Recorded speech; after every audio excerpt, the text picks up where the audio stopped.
Welcome to African Political Arena. Now, Malawi has spoken and has spoken loud because 34% for the incumbent, while the former president, that is Mutharika Peter, has gotten 65% of the votes. That means the people of Malawi had decided. Now, this guy Chakwera came in to power in 2020 when COVID was so high, and he defeated Mutharika that time, who was actually vying for the second time. There are so many people who are against Mutharika because of, I think they spoke about some issues like nepotism. They had said that Mutharika had actually, there were accusations of nepotism and him also appointing his friends.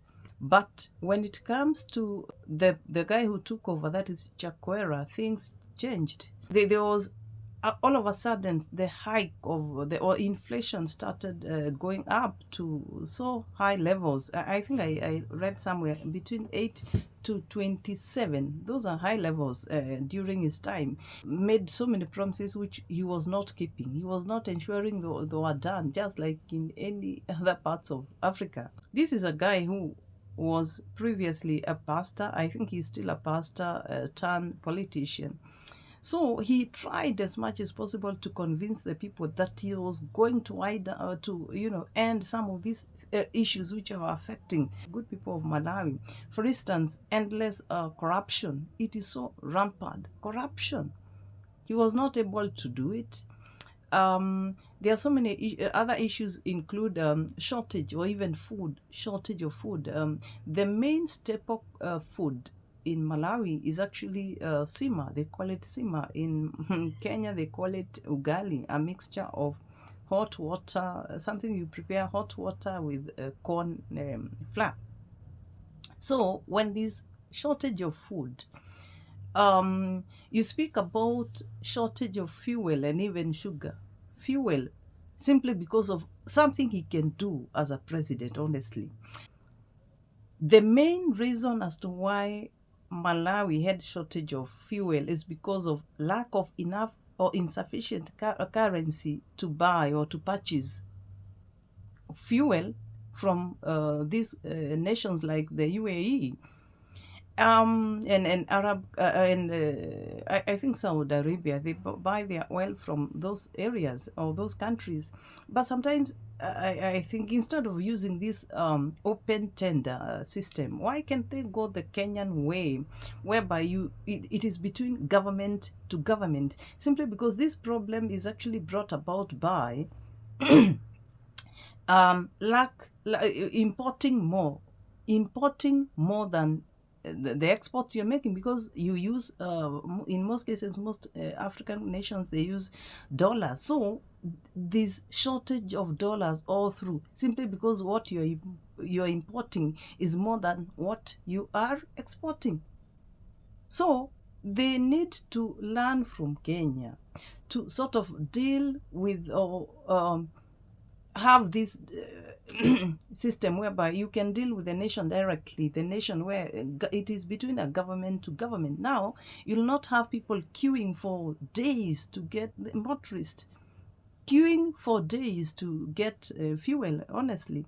Hence, even the transport fares become too high and people cannot do their business. So many other, and when the prices for fuel is high, then it has ripple effect on almost on everything. So this is an issue which President Chakwera should have ensured it was done. This was something which he could have done, but was unable to. People queuing days for fuel, honestly. You can forgive him for some of the issues. There are problems you cannot avoid. For example, the nation is a landlocked country, that is Malawi. It's landlocked, such that it has no coastline. So at times they must depend on their neighbors, like Tanzania. That one, fine. There's nothing they can do about it. They have to have good relationship with the neighbors. But something like this one, I think that was too much. Now, this is a nation which export. I think their main cash crop is actually tobacco, and the way it's in demand all over the world. But the nation is so poor. Unemployment, people speaking about unemployment right, left, and center. So many issues they can solve. But the other issue I think about floods and floods mostly. That at least there's nothing much they can do about it. But I'm saying, for issues they can, the president or the government can end, like corruption. Why can't you just end it honestly? Why can't you end this shortage of fuel? Ensure that people have fuel at least for them to do business. Why don't you? Because this has really made even so many to be jobless. Unemployment is such a huge issue, also affecting the nation. And the people of Malawi have decided, let us send this pastor, simply because this guy was a pastor, chakwera. Let us send the pastor away and have our Mutharika, Peter Mutharika, whose time was, we didn't have, inflation was not all that high, and at least infrastructure was a bit better compared to him. And Peter Mutharika, like I said, he was there, and he's now 85 years old, meaning by the time he'll be finishing his second term, he will be 90 years old. That is it for Africa. I don't know. I think age for us is just but a number. But hey, if he's going to ensure that the issues the people of Malawi are raising, they are solved, then it is fine. The staple food in Malawi is actually sima, a mixture of hot water plus corn flour. It is in shortage. The people have spoken about malnutrition. Imagine lack of enough food for the people. So these are some of the issues the now president, should actually make sure that he solves with speed. He should not take long, because people are just tired. You cannot continue having a nation whereby food is a problem, infrastructure is a problem. And all this is actually done by the leaders who cannot. It's like they are incompetent, and they ignore what people are actually raising. I don't know. Africa has an issue with the leadership, honestly. If you look at it on a broader perspective, Africa has a problem. And we've been sort of recycling the same leaders. You can imagine, I'm thinking, where is the leadership, the younger generation in Malawi, honestly, that we now have to think about somebody who is 70 and another one who is 80, who is almost going to 85. Are we headed in the right direction as Africans? The guy is 85. The other one was 70. All these are grandfathers and I have a lot of respect for them. But are these people the right people? Do they really, are they going to think about corruption, unemployment, which is so huge, not only in Malawi but everywhere in Africa? Unemployment. That is why you've seen even the good people of South Africa sort of deciding now, simply because of all this unemployment, we are going to drive out some of the African people in our nation, so as to ensure that at least we get jobs. Are we in the right path as Africans? Why are we continuously recycling these people? And it is not a wonder that probably in after, I think they'll be in 5 years' time, probably now the president who've been defeated, that is Chakwera, probably he will be re-elected. That is Africa for you. It is not a wonder. That is what is happening. You go to some to other, the same case applies. Look at even in Kenya, the same even opposition leaders, the people who've been there for 20 years, go to West Africa, Nigeria, the same opposition leaders, the same leaders, we recycle them. Go to South Africa, the same leaders day in, day out.